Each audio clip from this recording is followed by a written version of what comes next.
নামাজের শেষ বৈঠকে এই ছোট্ট দোয়াটা না পড়া পর্যন্ত আপনি কখনো সালাম ফিরাবেন না। যতদিন আপনি বাঁচবেন, যতদিন আপনি নামাজ আদায় করবেন, ততদিন পর্যন্ত নামাজের শেষ বৈঠকে আপনি এই ছোট্ট দোয়াটা পাঠ করবেন, এরপরে আপনি সালাম ফিরাবেন। এতে কি হবে? প্রথমত আল্লাহ পাক আপনাকে ঈমানের সাথে মৃত্যু দিবে।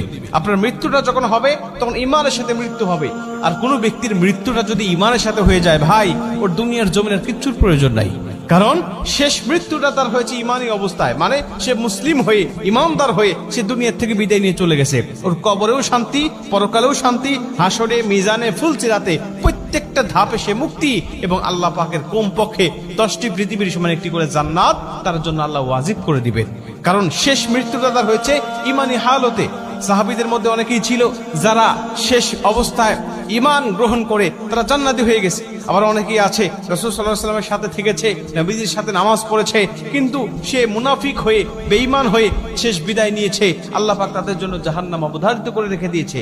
ঠিক তেমনি ভাবে মানুষের শেষ অবস্থাকে আল্লাহ পাক বিবেচনা করে। ঈমানদার হয়ে মৃত্যুবরণ করতে পারলে তার জীবনের কিচ্ছু প্রয়োজন নাই।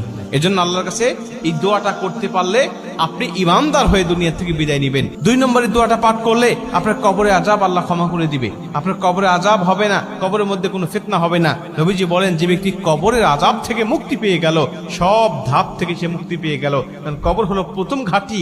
এই ঘাঁটি থেকে মুক্তি পেয়ে গেলে আল্লাহ পাক সব ঘাঁটিতে তাকে মুক্ত করে দিবে এবং তাকে জান্নাত দান করবে। এবং 3 নম্বর হলো আল্লাহ জাহান্নামের আযাব থেকে, জাহান্নামের কষ্ট থেকে, জাহান্নামের পীড়া থেকে আল্লাহ তাকে মুক্তি দান করবেন। এবং 4 নম্বর হলো দাজ্জালের ফিতনা থেকে আল্লাহ পাক তাকে হেফাজত করবেন। ভাই, দাজ্জালের ফিতনা হলো পৃথিবীতে আদম আলাইহিস সালাতু ওয়াস সালাম থেকে শুরু করে নিয়ে আমাদের নবী মুহাম্মদ রাসূলুল্লাহ সাল্লাল্লাহু আলাইহি ওয়াসাল্লাম পর্যন্ত যত নবী রাসূল এসেছে, সমস্ত নবী রাসূল এই দাজ্জালের ফিতনা থেকে তার উম্মতকে সতর্ক করেছে।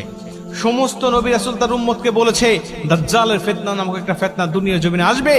এত বড় ফিতনা দুনিয়ার জমিনে আর কখনো মানুষ দেখতে পাবে না। এত বড় ফিতনা মানুষগুলোকে বেঈমান বানিয়ে ফেলবে মুহূর্তের মধ্যেই। আল্লাহ তাকে কিছু অলৌকিক ক্ষমতা দিবেন, আল্লাহ পাক তাকে কিছু অলৌকিক ক্ষমতা দিবেন ঈমানদারদেরকে যাচাই করার জন্য।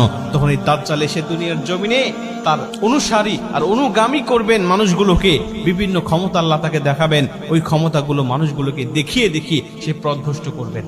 এই জন্য আল্লাহ পাকের কাছে এই দোয়াটা করতে পারলে আল্লাহ সেই আযাব থেকে বা সেই ফিতনা থেকেও আপনাকে মুক্তি দান করবেন। দোয়াটা ছোট্ট দোয়া আমি আপনাদেরকে বলি, সেটা হলো আল্লাহুম্মা ইন্নী আউযু বিকা মিন আযাবিল কবর, আল্লাহুম্মা ইন্নী আউযু বিকা মিন আযাবি জাহান্নাম, আল্লাহুম্মা ইন্নী আউযু বিকা মিনাল মাহইয়া ওয়া মামাত, আল্লাহুম্মা ইন্নী আউযু বিকা মিন ফিতনাতি মাসিহিদ দাজ্জাল।